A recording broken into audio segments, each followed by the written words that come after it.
सदफ नईम और मैं 2013 में इकट्ठे एक ही चैनल 5 पर काम करते थे। वहीं पर सदफ से दोस्ती हुई। चैनल 5 पर पिछले 3 माह से सैलरी नहीं दी गई और सदफ भी इसी बहरान का शिकार थी। आप एक माइक पकड़ा के लोगो पकड़ा के भगा रहे हैं तो ये गलत है ना। उसका जिम्मेदार सिर्फ सदफ नहीं है, सिर्फ पीटीआई नहीं है, इदारा भी है। पैसे मिले कहाँ हैं? अभी तो बयान आया है, चेक आए हैं और वो भी पता नहीं कुछ आए हैं कुछ नहीं आए। ये चेक कैश होंगे, बात तब होगी।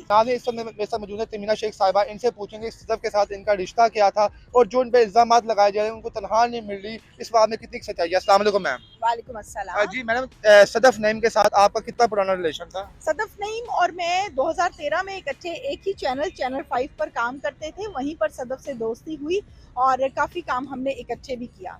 मैडम, क्या वजह बनी कि बाकी जितने भी एंकर थी वो बाकी इदारों में मूव हो गई, लेकिन हमें सदफ को देखा वो शुरू से चैनल 5 के साथ थी। इसकी खास वजह क्या थी? देखें, ये तो उसकी वफादारी है ना। ये तो इदारे को चाहिए कि उसको ऑन करे और उसको फैसिलिटेट करे। ये तो उसकी वफादारी है कि उसने चैनल 5 को छोड़ा नहीं है। सदफ को किसी जलसे में भेजा गया, सदफ गई है। सदफ को लॉन्ग मार्च में भेजा गया, सदफ गई है। सदफ ने नहीं देखा नून लीग है, सदफ ने नहीं देखा पीटीआई है, सदफ को असाइनमेंट मिली है, सदफ भागी है। इट मीन्स के सदफ जो है वो बड़ी एक मेहनती लड़की थी जो कैरेक्टर उसका साबित कर रहा है।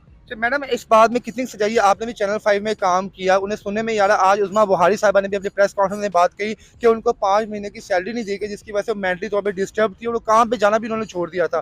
तो आप भी चैनल 5 से मुंसलिक रही हैं, क्या इदारा वाकई ऐसे काम करते हैं? मुख्तलिफ इदारों के मुख्तलिफ रेपुटेशंस हैं, लेकिन जहाँ पर हम बात करते हैं चैनल 5 की, तो मैंने भी बिल्कुल ऐसा ही सुना है कि चैनल 5 पर पिछले 3 माह से सैलरी नहीं दी गई और सदफ भी इसी बहरान का शिकार थी। और वो भाग भाग के बेचारी आगे इसलिए जा रही थी कि वो अच्छा एक्सक्लूसिव दे और वो वहाँ से फेम ले ले, उसका काम बन जाए, उसकी इज्जत बन जाए सहाफ़त में।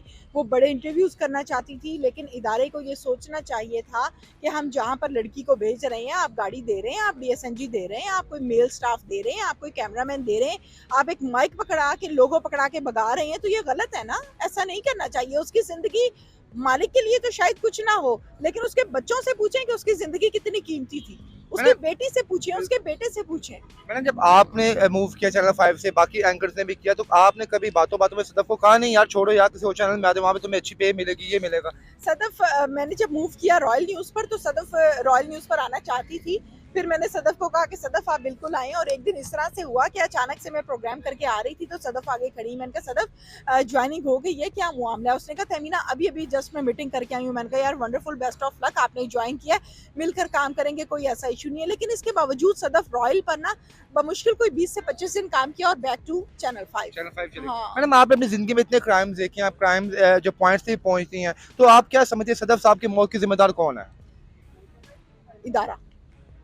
इदारा और उनका इदारा अपना जुनून भी? नहीं, जुनून तो देखो सभी में होता है ना। जुनून किसी का इल्जाम नहीं है, जुनून किसी की गलती नहीं है।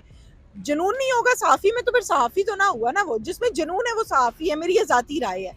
लेकिन जहाँ पर उनके साथ जो हुआ है उसका जिम्मेदार सिर्फ सदफ नहीं है, सिर्फ पीटीआई नहीं है, इदारा भी है। मैडम, हमने अक्सर को देखा सदफ साहबा बाहर जाती थी, लोग उन पे बदतमीजी करते थे, उन्हें छेड़ते थे, तो इस बात में कितनी सच्चाई है? कभी उन्होंने अभी डिस्कस किया कि यार तमीना देखो लोग मुझे इतना तंग करते हैं बाहर? इत्तज़ा कौन सी लड़की फील्ड में निकलती है तो उसको लड़के नहीं छेड़ते, उसको हूटिंग नहीं करते, उसको बातें नहीं करते, या जानबूझ के कोई ऐसी हरकत नहीं करते जिससे वो डिग्रेड हो या हेजिटेट हो। हर लड़की को करते हैं। और सदफ एक नडर लड़की थी, कोई लड़की के बात एक्सेप्ट करने को तैयार नहीं होगी। मैं एक्सेप्ट करती हूँ। मैं जब इस फील्ड में न्यू आई, मुझे भी लोग तंग करते थे, मैं सवाल करना चाहती थी, मुझे लोग सवाल नहीं करने देते थे, ऊंची ऊंची चीखना शुरू हो जाते थे, बातें करते थे, खड़ी हुई हो तो चेयर पीछे कर देते थे। ये हमारे माशरे का हिस्सा है। जो सुनने में आ रही है, आपने जब जूनियर से, अब तो माशाल्लाह आप सीनियर, हमारी आप टीचर्स की जगह है, क्या जो सीनियर्स होती हैं क्या वो जूनियर्स को ऊपर नहीं आना देते? जो सीनियर्स रिपोर्टर होते हैं वो क्या समझते हैं जूनियर्स ऊपर ना है, हमारे ऊपर काम ना करें आगे? सुनने में ये भी आया है कि वो कुछ सवाल पूछना चाहती थी, जो सीनियर रिपोर्टर जो कंटेनर के ऊपर मौजूद थे, उन्होंने कहा यार इसको ऊपर ना आने दो यार, इसको बस बाहर। ऐसा कुछ नहीं होता? ऐसा कुछ भी नहीं है। वो ऊपर जाना चाहती थी, बात करना चाहती थी, नहीं जा पाई, यहाँ तक तो बात क्लियर है। लेकिन अगर कोई रिपोर्टर उसको ऊपर नहीं आने दे रहा तो वो खान साहब से भारी तो नहीं है ना। खान साहब का असर रसूख है उस कंटेनर पर जिस पर खान साहब खड़े हुए हैं।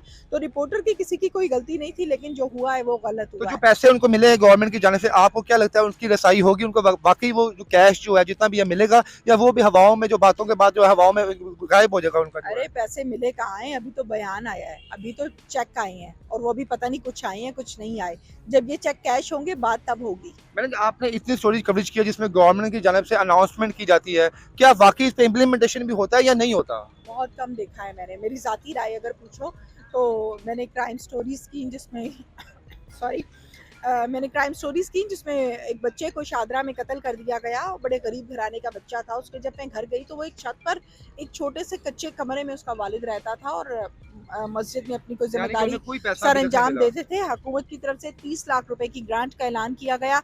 आज तक 6 माह गुजरने के बाद वो 30 लाख का चेक कैश नहीं हुआ। बहुत शुक्रिया मैडम। आखिर में आप सदफ नेम के चाहने वालों को क्या पैगाम देंगी मैम? सदफ इस दुनिया से चली गई है, इजहार ताज़ियत हमें करना चाहिए, लेकिन आप में से तमाम वो लोग और समेत मेरे और इर्तिज़ा आपसे भी मेरी ये रिक्वेस्ट है कि वो तमाम लोग जो जानते हैं जो पहचानते हैं, आप ये देखें कि सदफ इस टाइम अपने बच्चों के सर पर नहीं है, उसकी औलाद इस टाइम अपनी माँ की राह तक रही है और जो सदा तकती रहेगी, माँ नहीं मिलती पैसों से।